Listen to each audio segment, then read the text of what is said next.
तो दोस्तों आज हम लोग इस वीडियो में दो गो नोटिस के बारे में बात करेंगे। सबसे पहले हम बात करेंगे किसके बारे में, तो सबसे पहले बात करेंगे झारखंड टेट के बारे में, झारखंड शिक्षक पात्रता परीक्षा के बारे में। और दूसरी बात करेंगे हजारीबाग जिला चौकीदार की वैकेंसीज के अपडेट एक आया है आपत्ति दर्ज करने को लेकर, उसी के रिगार्डिंग। ठीक है, तो मैं थोड़ा सा साइड कर देता हूँ कीबोर्ड को, अब देख लेते हैं। तो ये आज का न्यूज़पेपर में आया हुआ है, प्रभात खबर में, रांची संस्करण में। और इसमें झारखंड टेट परीक्षा को लेकर कुछ चीजें बोली गई हैं। अगर आप अप्लाई किए हैं झारखंड टेट में तो जानिए ये आपके लिए इम्पोर्टेंट है। ठीक है, बोला गया है। और अगर आप चौकीदार का न्यूज अपडेट देखना चाहते हैं तो वीडियो को पार कर दीजिएगा। ठीक है, राज्य में क्या बोला गया है कि राज्य में 8 वर्ष बाद शुरू की गई थी झारखंड शिक्षक पात्रता परीक्षा की प्रक्रिया, लेकिन यह झारखंड है ना इस वर्ष नहीं हो पाएगी परीक्षा, और झारखंड शिक्षक पात्रता परीक्षा इस साल नहीं होगा। ठीक है, अब मुद्दा क्या है? मुद्दा है, रांची द्वारा बोला जा रहा है संवाददाता, राज्य में 8 वर्ष बाद झारखंड शिक्षक पात्रता परीक्षा यानी कि जेटेट की प्रक्रिया शुरू की गई थी, लेकिन समय रहते नियमावली में संशोधन की प्रक्रिया पूरी ना हो पाई। इस वजह से इस वर्ष भी जेटेट आयोजित होने की संभावना नहीं है। दरअसल परीक्षा को लेकर झारखंड एकेडमिक काउंसिल यानी कि जैक ने आवेदन भी मांग लिए थे। राज्य भर के लगभग 4 लाख अभ्यर्थी ने आवेदन दिया है। कितना? 4 लाख। ये आंकड़ा सही है या गलत, आप लोग बताइएगा कमेंट में। अभ्यर्थियों ने परीक्षा के सिलेबस और सभी विषयों में अलग अलग पास करने के प्रावधान में बदलाव करने की मांग किया था। हाँ, सिलेबस में चेंज करने की मांग की गई थी क्योंकि मैथ बहुत हाई लेवल का रख दिया गया था।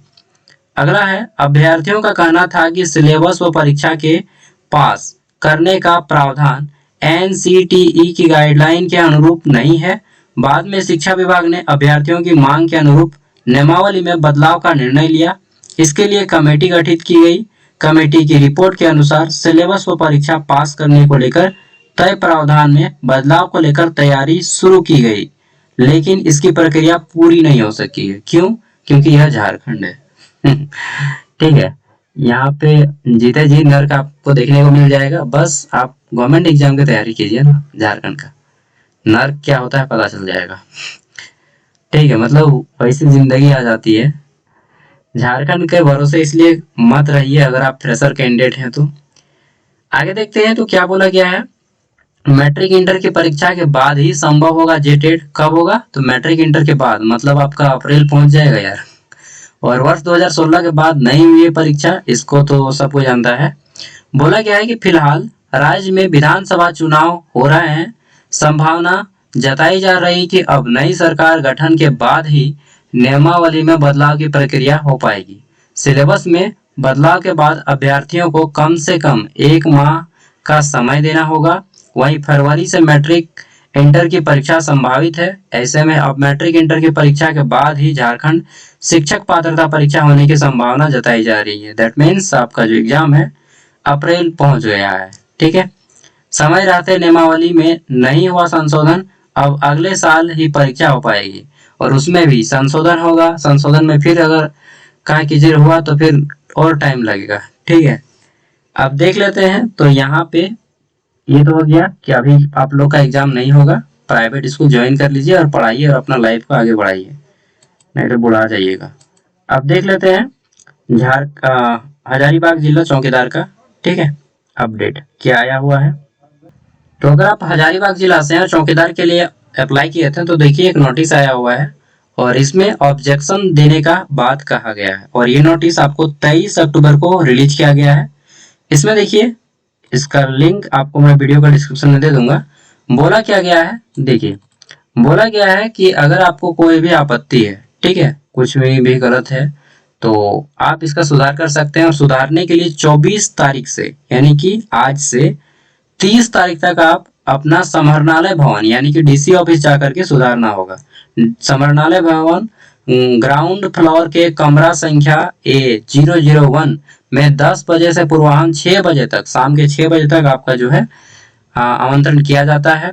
साथ ही सभी आवेदकों को सूचित किया जाता है कि आवेदनकर्ता अगर आप अपना आपत्ति दर्ज करते हैं तो आपको ये सारी चीजें तथ्य के रूप में लाना होगा, जिसमें अभ्यर्थी का नाम, पिता का नाम, अंचल का नाम, फार्म संख्या, बीट से संबंधित ग्राम का नाम। ठीक है, निम्न तथ्य अंकित करेंगे। ठीक है, और ये आपको कहाँ से मिलेगा, चलिए मैं दिखाता हूँ। और आपको हो सकता है कि एप्लीकेशन भी लिखना पड़े। आवेदनकर्ता द्वारा आवेदन पत्र में अपना एक पहचान पत्र, जिसमें आधार कार्ड या वोटर कार्ड और 10th वगैरह का मार्कशीट लेते जाइएगा, अगर आपको आपत्ति दर्ज करना है तो। अब देखिए यहाँ पे सब आपका जितना भी प्रखंड है उस प्रखंड का नाम दिया है। सपोज दैट मैं बरही प्रखंड को देख लेता हूँ। ठीक है, तो जैसे यहाँ पे हम क्लिक करते हैं बरही का, तो ये आपका नाम आ जाएगा। इस तरह से लिस्ट सबका आ गया है। ठीक है, यहाँ पे सबसे पहले आपका कैंडिडेट का नाम है, यहाँ पे पिता का नाम रहेगा, आवेदक का जन्म तिथि, फिर आपका यहाँ पे बर्थ ईयर रहेगा, आवेदक का स्थानीय भाषा क्या सेलेक्ट किए हैं, ग्राम, पंचायत, पोस्ट मतलब अस्थायी पता रहेगा, फिर आपका बीट संख्या रहेगा, बीट का नाम रहेगा। ठीक है, उसके बाद जिला का नाम, और ये आपका कहाँ से किया है, मैट्रिक वगैरह, एजुकेशन क्वालिफिकेशन, और ये सारा कुछ चेक करने के बाद आपको यहाँ पे पोस्टल ऑर्डर वगैरह देखने को मिलेगा। और ये जो है थोड़ा सा और जूम करके दिखा देता हूँ।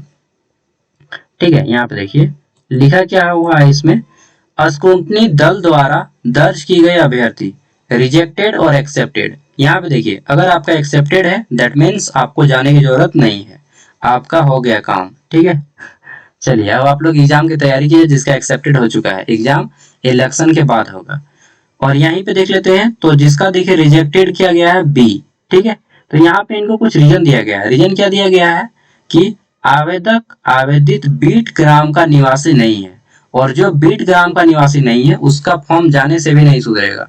तो जो उस बीट के नहीं है और अगर आप डाल दिए हैं तो आपका फॉर्म रिजेक्ट हो जाएगा, आपको जाने से कोई फायदा नहीं। ठीक है, जाना किसको है, जैसे इनका रिजेक्ट हुआ है, रिजेक्ट बी, और इसमें क्या बोला गया है कि आवासीय प्रमाण पत्र नहीं दिया गया था, जाति प्रमाण पत्र नहीं दिया गया था, आरक्षण कोटि का उल्लेख नहीं किया गया था, फोटो में हस्ताक्षर नहीं किया गया था। तो ये अगर जाएंगे तो इनका सुधर जाएगा, समझ रहे हैं ना, ये महिला है जो भी है, तो ये अगर जाएंगी तो इनका सुधर जाएगा, क्योंकि ये अगर वहां पे जाके आवासीय जमा करती हैं, जाति जमा करती हैं, आरक्षण का वहां पे बोल देंगी कि मैं ओबीसी हूँ चाहे एसटी एससी जो भी है, और फोटो में जाके वहां पे सिग्नेचर कर देंगी, तो इनका जो है काम हो जाएगा। समझ रहे हैं, उन्हीं को जाना है जिनका ये सब कुछ है। अगर आपका मामला आवेदित बीट ग्राम का निवासी नहीं है तो जाने से कोई फायदा नहीं होगा, उस कंडीशन में आप नहीं जाइएगा। ठीक है, तो बस समझ गए ना किसको जाना है किसको नहीं जाना है। बस यही वाले नहीं जाएंगे जो आवेदित बीट ग्राम में नहीं आएंगे, इसको नहीं जाना है, बाद बाकी सब जाइएगा। ठीक है, हाँ लेकिन जाइएगा उसी आदमी जो लगता हो कि नहीं भाई मैं एग्जाम को निकाल सकता हूँ, अदरवाइज आप वहां पे झूठ मूठ कर जाके खाली भीड़ कीजिएगा। ठीक है, और तैयारी वगैरह नहीं है तो फिर मत जाइए, क्योंकि बहुत आदमी फॉर्म भरा है, इसमें 304 को टोटल फॉर्म है बरही प्रखंड से। ठीक है, और देख लेते हैं, तो इस तरह से आपका इतना है पूरा का पूरा, और सीट बहुत कम है हजारीबाग से इस बार। चलिए अपने यहाँ से चेक कर लीजिएगा, और जिसका जिला का नाम नहीं है वो अदर डिस्ट्रिक्ट वाले में सिलेक्ट कीजिएगा और यहाँ से अपना चेक कर लीजिएगा। उम्मीद है कि सब कुछ आपको अच्छे से समझ में आ गया होगा। और हाँ, ठंडा शुरू हो गया है भाई, साइक्लोन जो आया है बंगाल की खाड़ी से डॉग। ठीक है, तो सब कोई स्वेटर वगैरह निकाल लीजिएगा, पहन लीजिएगा, आराम से रहिए, नौकरी के लिए लगे चाहे नहीं लगे। ठीक है, अपना काम कीजिए और आगे बढ़िए। ठीक है, नौकरी के भरोसे मत रहिए, नहीं तो कुछ नहीं मिलेगा।